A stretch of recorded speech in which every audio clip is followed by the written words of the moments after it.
Well, thank you very much for joining us for another open session. So what we do here is we discuss anything related to men's rights, anti-feminism, anything going on in the community, answer any questions from the audience. I don't know if we don't have any questions at the moment. A few people have come in, which is great, but we can basically cover any topics we like. So it just actually finished a Q&A with Dr. Kevin Donnelly, who's an education expert in Australia, and it's absolutely fantastic to have had a chance to talk to him again about education, and the education of boys is such an important issue that I think even we're not talking about enough, unfortunately. Absolutely. Yeah.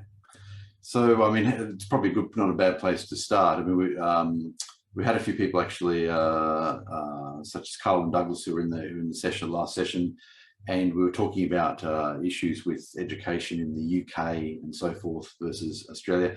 I don't know. So Vernon, what do you think about? Oh, I should introduce you actually. So Vernon is actually one of the presenters in the hosts in the one of the other legs.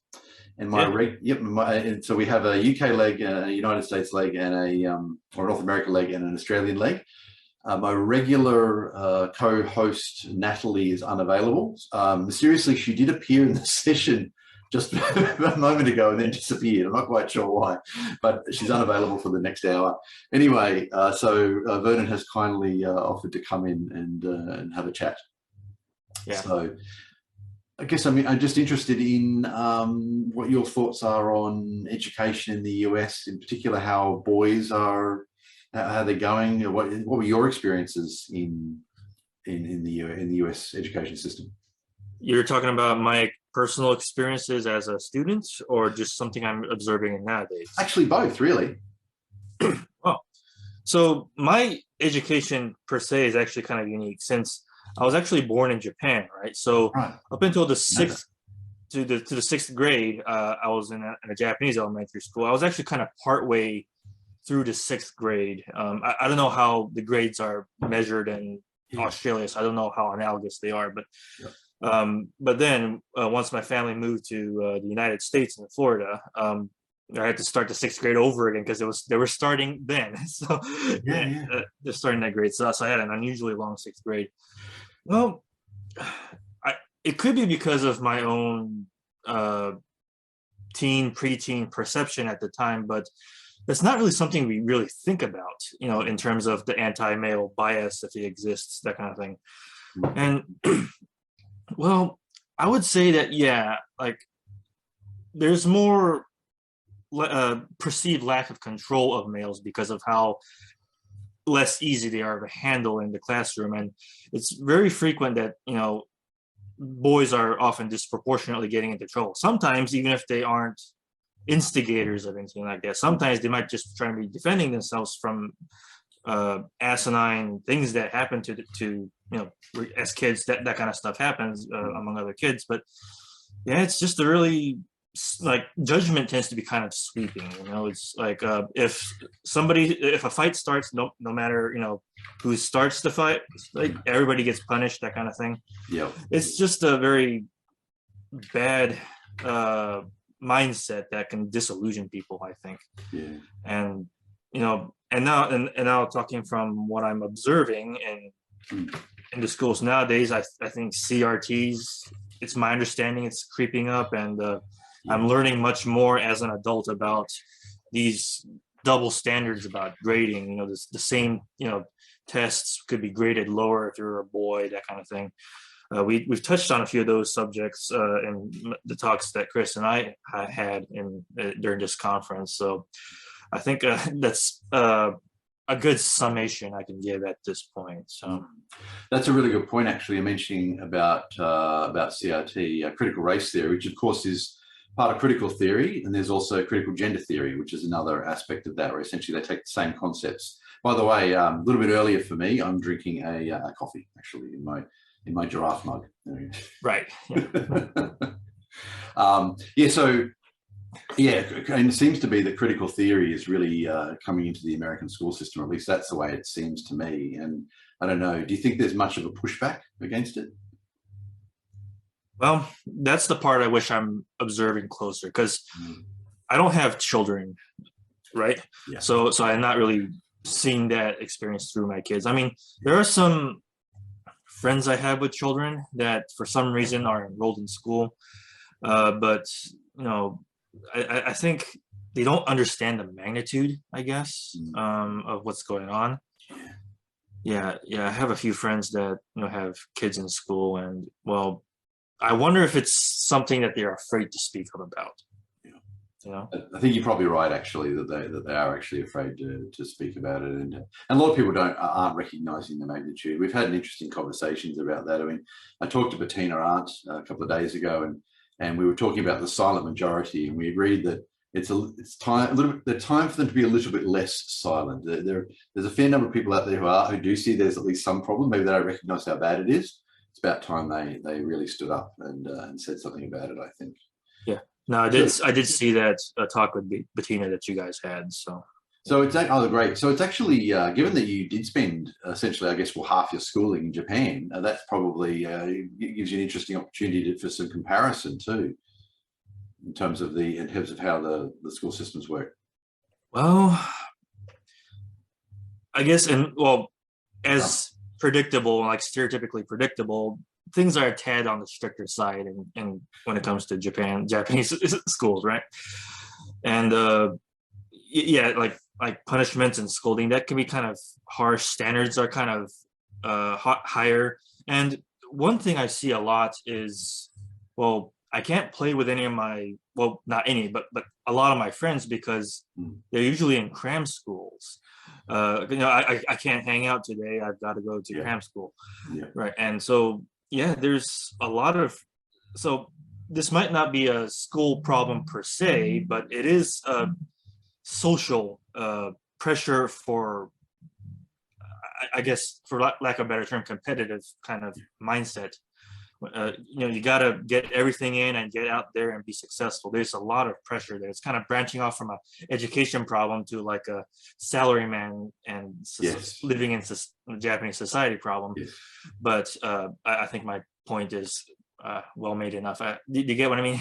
Yes, I do. And sorry, I didn't mean to put you on the spot with throwing because Vernon had no idea what questions I was going to ask. I'm not actually interviewing Vernon here, but I thought while we were talking about it, it's interesting that you've had that comparative experience. Actually, given that I didn't realize that actually that you'd originally come from Japan, I guess we never chatted about it. So exactly. I'm interested. I don't know, and by all means, if this isn't an area that you know about, by all means, just say pass. But we hear about herbivore men in Japan, which is a related concept to MGTOW in sort of the Anglosphere. I don't know. Do you have any thoughts as someone who lived in Japan when you were younger? Did you know anything? So let's okay, yeah. So based on what I've actually retroactively studied on the subject, because I was 12 when I moved out. Of course. So but the thing is, I do notice that when it comes to men's issues and such, the whole herbivore men / so-called grass eaters is like the first thing they kind of think about. And maybe some others would probably talk about the declining population or something like that. But I think it's not so much a conscious movement. Like, in the Western world, we'll probably contextualize something like MGTOW as a more conscious, we're MGTOW, and we're going to opt out of this whole thing. Kind of the 5 levels of MGTOW, and right, sure. I don't know if there's like such a formality, for lack of a better term, when it comes to these herbivore type of men. It's just kind of a dropping out, I guess, just and a pursuit of it's the best way one can pursue their own self-interest in such an over-conformist society. Yep. If that makes sense. Yes. Right. So it's kind of like, stop, I'm not going to argue anymore. I'm just going to shut myself in. Yeah. And just do my own thing. And that's I think that's the way they're kind of processing this whole thing. That's a really interesting perspective, actually. And I think that's really, really powerful, actually, too. If you've got a lot of men who are just saying, you know what, this is a bad deal, I'm not going to do it anymore, I'm not going to play anymore, right. That's going to have a huge impact on society. And my feeling in the West is that there are a lot of men who don't call it, you're absolutely right, MGTOW it's a distinct thing, and there's a hot sort of philosophy behind it. I think for every MGTOW, there are probably 10 or 20 men who have just sort of said, you know what, They're more like, perhaps more like what you're describing as a herbivore, man, or they're just dropping out. And they'll just play games and work part-time and, you know, have a job, and, you know, and then they'll be contributing less to the system. And I think perhaps it is having an effect on the economy. So the thing is, I believe that if I put myself, you know, had more initiative, I think this is something I could kind of specialize in terms of research, and because, you know, I'm relatively new to this movement, so I'm trying to figure out what I can kind of bring to the table. And if I can do some investigative research on that one, I think I'll be of much more help on the subject. Yep. But what I've talked to you about right now is probably the best I can offer on this subject. No, that's great. And in actual fact, I think I'd certainly encourage you to look into Japan. I gather you're fluent, but you're fluent in Japanese, having lived up to that age. So there's a bit of a barrier between ourselves in the Anglosphere and people in other countries. We have quite good contacts in Germany, the German men's rights community. We know a few people in the Hispanic world, and Spain and Latin America. They've got probably better contacts in the last 5 years, but the language barrier continues to be a bit of a problem. And I think that if there's that opportunity to research what's going on in Japan and maybe even write some articles and do some videos and that sort of thing, I think that would be very enlightening for us and absolutely fantastic. And who knows, even maybe better contacts in the future. Yeah, I think that sounds like a good game plan for yeah, absolutely. Yeah, I was actually interviewed by a Japanese daily newspaper. I was about 18 months ago, and you know what? I've had trouble finding the article because it's in Japanese. So I may talk to you about that, see if you can find the article. I'd be interested to know what they said, because I don't know. Right. Okay. Yeah. Now, bear in mind, if it's too technical, I'll probably have to kind of take some time to figure out what they're kind of saying. But I am fluent as much. You know, I talk to my mother whenever I talk to my mother, I'm talking Japanese. Cool, and, you know, well, it's one of. I read up a little bit on the paper. It's one of the 5 major daily newspapers in Japan. So I gather that it's going to be sort of, you know, be a fairly broad. Wouldn't be too. I wonder if it's Yomiuri Shimbun, the daily Yomiuri. I can actually look it up if nobody minds me very quickly looking it up, because I'm sure I put it on Wikimen. If I could, let's see if I can. See if it's written here. No, I don't see it written there. That's okay. We'll figure it out. Yeah, that's all right. Yeah. I did look up the paper, and it was one of the 5 daily major papers in Japan. So. Anyway, that was interesting. Yeah, so they were interested in just men's rights and so forth. I think it was just a general sort of conversation on the topic and what's going on in the Anglosphere. So it shows there's interest there as well, which is good. Okay. So, all right. So Douglas actually has made a comment here. I could almost say that I've dropped out since I'm more than full-time as an MRA. Yep. I would be very interested in Japanese contact. I'd have one there, but I had one there, but lost him. Yeah, so Douglas would also like. So we should do some. In fact, that's one of the great things that comes out of ICMI's networking. Things come up that we never even thought of. We've already got some plans to do some other networking, and absolutely, I agree, Douglas. Let's all talk about that. I also had a contact. Douglas just said he had a contact in Japan, but then he disappeared. I also had a contact in Japan at one stage. So very briefly, this gentleman made contact, and then he disappeared. So we never got to, you know. So that's part of the reason. It's a bit of a black hole for me. I'd like to understand more what's going on there. No, absolutely. Right. So that's great. And speaking of Douglas actually asked a question in another session. Now moving on from on topic. That's fine. So he asked, and I said I'd bring it up in an open session. I think this is probably the ideal place to do it. Okay. So Douglas asked, how might we distinguish suicide as a cause of parental alienation from all other reasons for suicide following relationship breakdown, such as bankruptcy, loss of love, lack of sex, shame from accusations of domestic or sexual violence, and or true or false? So did you catch that, Vernon, or would you like me to read that again? Could you rephrase that again, please? Sure, no. I guess I'm not understanding the differentiation part. Right. So I guess when this question was originally asked, it was asked in another session and we ran out of time. So I guess there was a bit of context there at the time, but basically he's talking about he's asking a question about causes of suicide. Now in Australia in particular, I think it's been done in other countries, but I think some Australian states have done really well with this. They've dug right down as to cause of suicide. And what they found is that in Queensland, my home state, they did a major study and they found that relationship breakdown was a major cause of suicide in men. But they didn't dig further. And as I've said, and I think Douglas has said, and others have said, that if they really looked at it, they'd find it's probably alienation from children. That's what the problem is. So not so much the breakdown of the relationship. So Douglas is asking, in regards to suicide, parental alienation as a cause of suicide, how do we basically break that down versus other aspects? Bankruptcy, loss of love, lack of sex, shame from accusations of domestic or sexual violence. So basically, how do we dig right down into the causes of suicide? I don't know if you have any further thoughts there, Douglas. Well, parental alienation is a bit of a variant on the lack of love sort of response, is it not?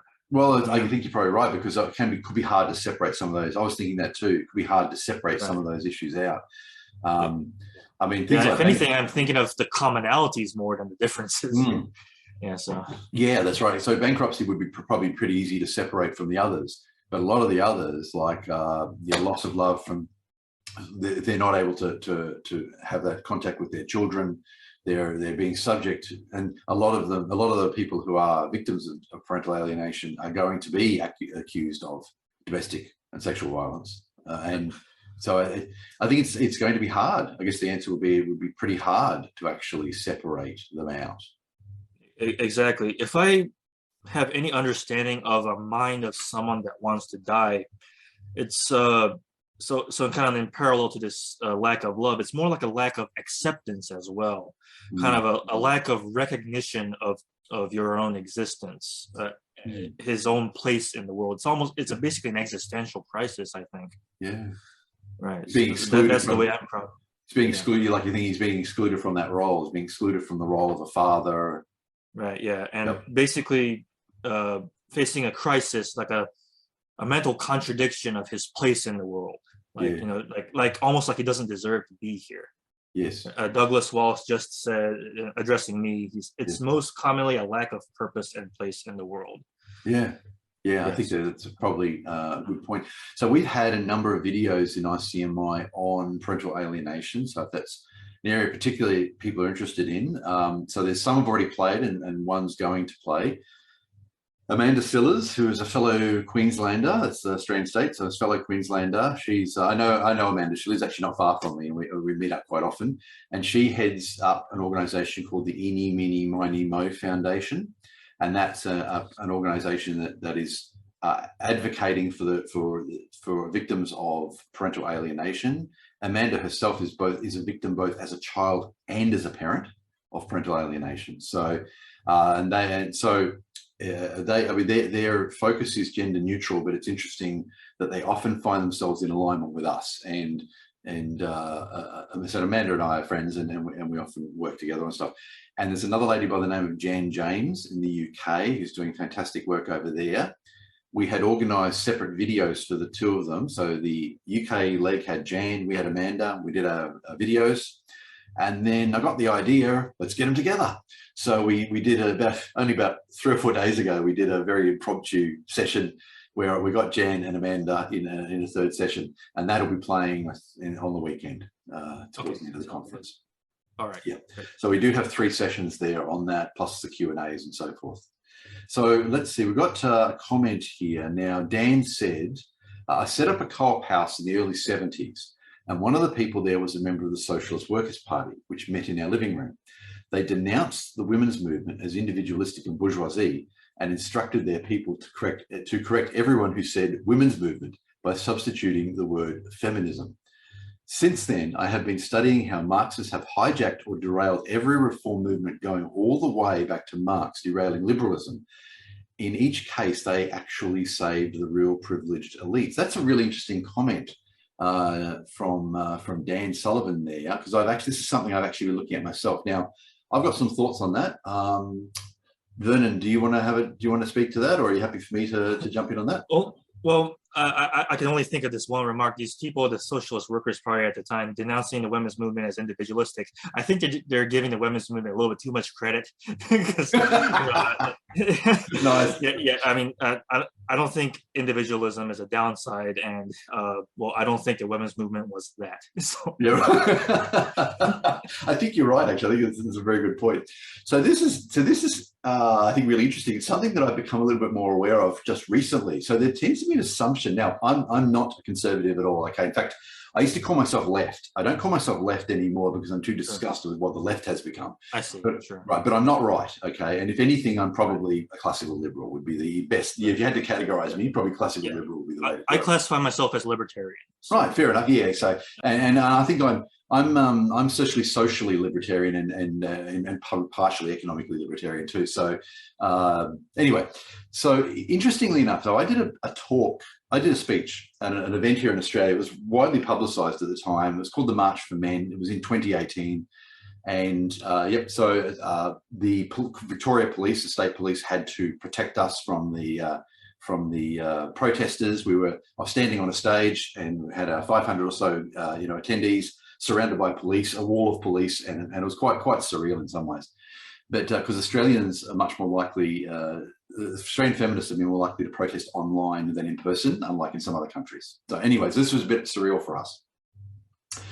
But afterwards, a socialist newspaper, if I could call it that, I might call it a socialist rag, called Red Flag, attacked me in an article. Right, what's that? Sorry, what's that? The Red Rag. Red Rag, exactly. I like that actually. But I may have to steal that actually, and I'll give you credit, Vernon. I'll give you credit. I'm going to use that. I'm going to give you credit. Well done. Anyway, Red Flag, Red Rag attacked me in an article. Not just me in this article, but he attacked me in the article. In particular, they took a line out of my speech. It was from the middle of a paragraph, right? And I think it was the very definition of taking something out of context. Anyway, I've subsequently learned, excuse me, laughing there a lot, but I've subsequently learned that there's another part of the socialist movement that are attacking Red Flag. So Red Flag are very pro-identity politics, okay? So they're very anti-men's movement and so forth, and very anti-men's rights. But there's a whole other aspect of socialism that's attacking them. And I found actually quite interesting articles. I think it's something like World Socialist Workers website or something like that is a major website. And they're always writing articles attacking the Red Flag for being for backing identity politics. So I think it is something that's important to mention. If I understand you correctly, this is what you're talking about, Dan. Within socialism itself, we tend to assume that socialism is backing identity politics fully, but that's actually not the case. There's a large and perhaps growing area of socialism that's saying actually you're taking taking the focus off the things we really want to talk about. So I thought that was really interesting. Anyway. Well, one thing that I noticed is that so E. Belfort Bax, right? Yes. Right. Well, wasn't he a socialist, actually? Actually, you're right. So Ernest Belfort Bax was a self-professed men's rights activist, and he lived in the late 19th. So he was born in the 1850s. He lived from the 1850s into, I think, the 1920s. So, and if you've ever read his stuff, I mentioned this somewhere else too, if you ever read his stuff, it could have been written in the last 20 years. It really could have been. Some of the stuff that he talks about. And you are actually right. He I believe, was a self-professed socialist. Yeah, I mean, I think the argument was that gynocentrism was promoting like capitalistic behavior and stuff. Now, I mean, I'm pretty sure E. Belfort Bax is well and good, but I might disagree with some of the virtues or supposed vices of capitalism as such, because I'm a full supporter of the free market capitalism, but that's neither here nor there. Yeah. But I do recognize that he did come from a Marxist perspective on that one. So I think differing perspectives are kind of well, they don't surprise me right now. They might have surprised me back then when I found out about E. Belfort Bax, but not at the present. So yes, absolutely. That's what I'll say to that one. So. And it does show that, and my view is that we see gynocentrism across the political spectrum. I mean, we currently have in Australia, the Liberal Party, and this came actually in the Q&A with Kevin Donnelly, and I didn't clarify it then, but it catches people out. The Liberal Party in Australia is the centre-right party, okay? So that so you'll hear Australians talk about the Liberal Party, and that you maybe think they're talking about a Libertarian Party or something, or a left classical Liberal Party. They're not. It's really a centre-right party. But anyway, we certainly see, even from the current government, policies and comments that I would absolutely view as gynocentric. I would say personally in Australia, I would say the opposition Labor Party, which is the centre-left party, is more gynocentric than the right party. So than the centre-right party, but there is a difference, but it's not a great at times. I don't know if how you feel about the US. It's probably in the US you have the Democrats and the Republicans. My understanding is, go on. Yeah. One time I used to have a friend in Australia that described the Liberal Party as more the capitalist oriented on the right party, which was interesting to me because the Liberals here tend to be like on the left side of things. Exactly, it catches people. Right.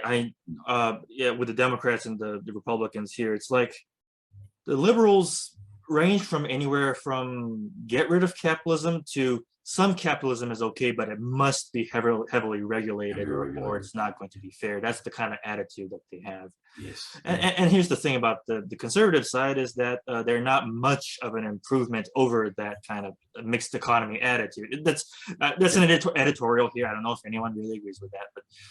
Well, I'll put my 2 cents in and say I agree in terms of both so I'm a dual Australian Canadian citizen. I vote in both elections, and both in terms of both of those countries, and certainly my observation of the US, I would tend to agree that it's a bit of a race to the bottom at the moment, isn't it? But one side may be slightly better than the other, and that's about the best we can get, especially when it comes to things like men's issues, where neither side of politics seems especially aware of them or willing to do much about it at all. Right. Even the party that I would most be likely to vote for, which I didn't last time, the Libertarian Party, I think even libertarians have a little bit of a blue pill problem, I suppose. Yeah. That they really need to kind of recognize. They still have a tad bit of that gynocentrism problem, I think. And I wish it weren't so, but yes, what am I supposed to do? I tend to agree. I think that's right. That right across the political spectrum, the majority of the population do seem to continue to be blue pill, don't they? So I guess, from my point of view, the best we can do is to continue to educate people, make the information available. I always think, the old saying, you can lead a horse to water, but you can't make it drink. Probably a cliche these days, but the fact that we can make the information available. We can't force people to read it, but so long as it's out there. And our sites do have quite good viewership, always have had over the last decade. A Voice for Men, even Wiki for Men is growing in popularity now. So we do, and the ICMI videos get good viewership. So there are people watching. Well, that's good to hear.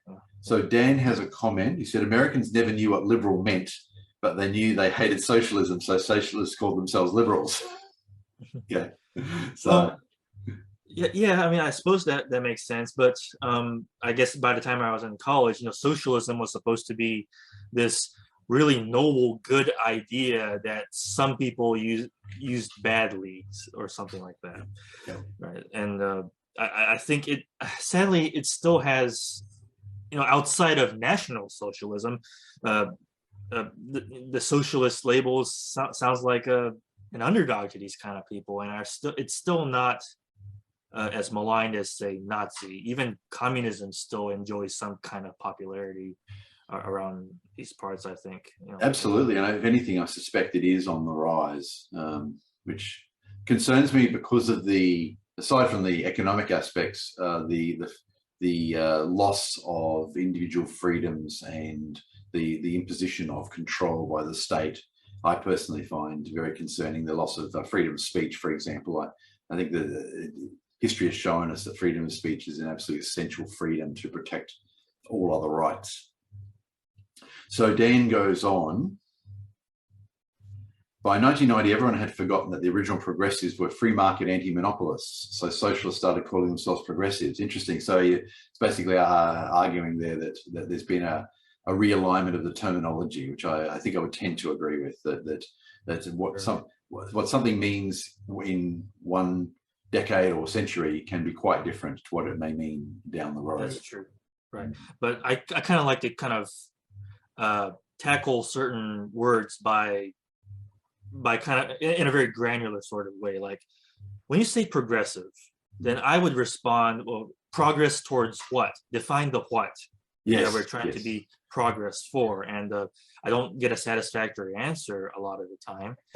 And it's like, it's a very a general kind of vagueness that, you know, like join us and find out let us implement our policies and find out.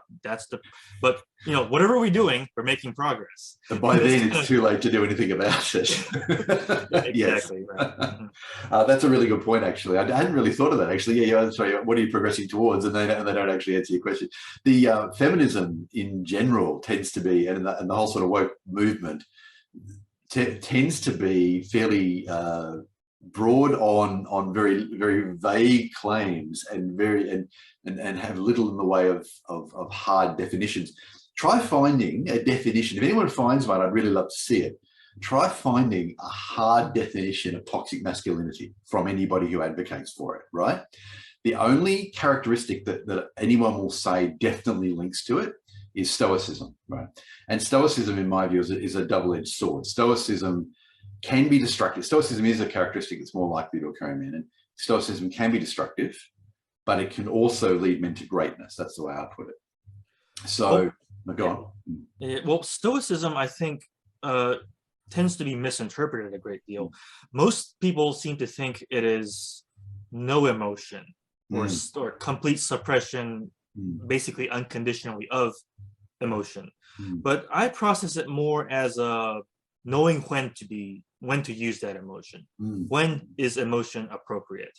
Yep. Now that might be a bit of a subjective definition on my part, but I think I make sense here, and considering what the Stoics were and like the tough conditions they were kind of thinking in. But I think, but the reason I bring this up is because what I consider is the misdefined version of Stoicism is something too many kind of hope for men, as you know. But I think emotional, health is still good for men.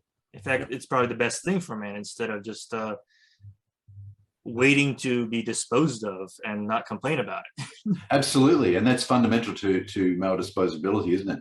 With regard to and that's a really good point, actually, about still being willing to express those emotions. About the definition of stoicism, I think you touched on an important point there. Stoicism really has two meanings in English. There's the one meaning which means kind of just tough it out, a sort of a loose meaning, but it's also a reference to Greco-Roman philosophy and you mentioned the Stoics. That's a whole philosophy that if anyone's interested, I'd encourage them to look into it. And there are actually a growing number of men in particular who are now following the Greco-Roman Stoics, actually, which I find really interesting. But so anyway, there are there's two definitions, and sometimes it can cause a bit of confusion too. Douglas says, and there's an earlier comment I can get back to it. Douglas says, I see stoicism more about the control of emotion than the bearing of emotion. Yeah, I tend to agree with that. So we're on the same page. I think so. Exactly. That would be more my view. I know I have exhibited stoicism at times. In the lead up to ICMI21, I was stressed and had a million things to do. And Mike says to me, "How's it all going?" And I'm like, "Great." Yeah, everything's great, Mike. No problem. Yeah, we're all good. I'm like, we're going to get there. We're all good. And you know what? We did get there. It meant staying up late and getting those tasks done, Exactly. and connecting with speakers and getting it recorded. It was all good.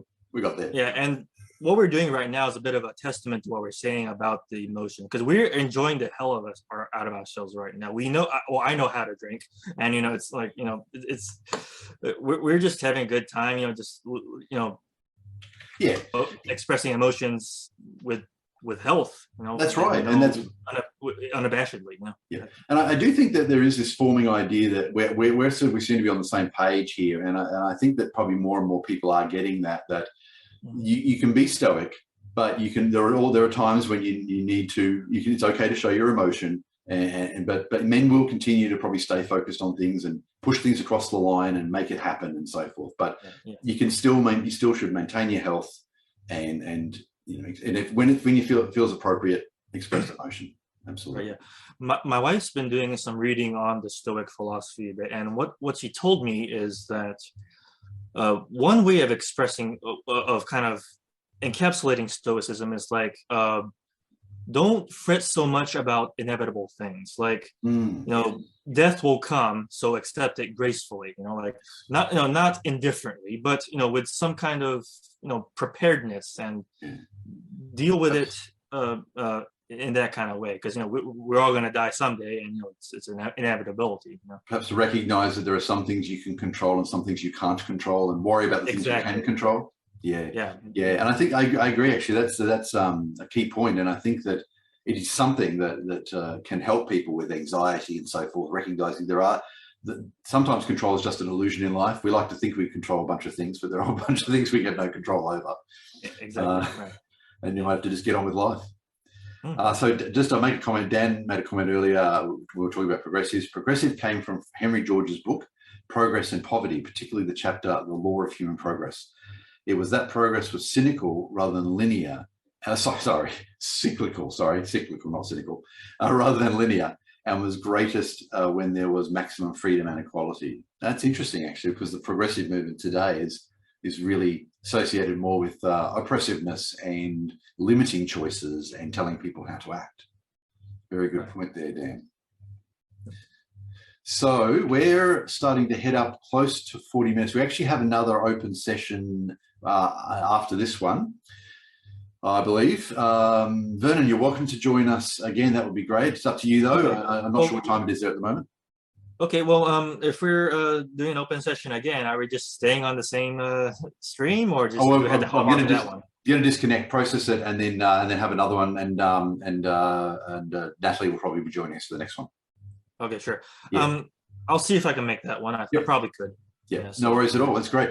Thank you very much for coming along, Vernon, on especially short notice. I just popped in about 5 minutes before the session to our chat and said, anyone interested in coming in as a co-host?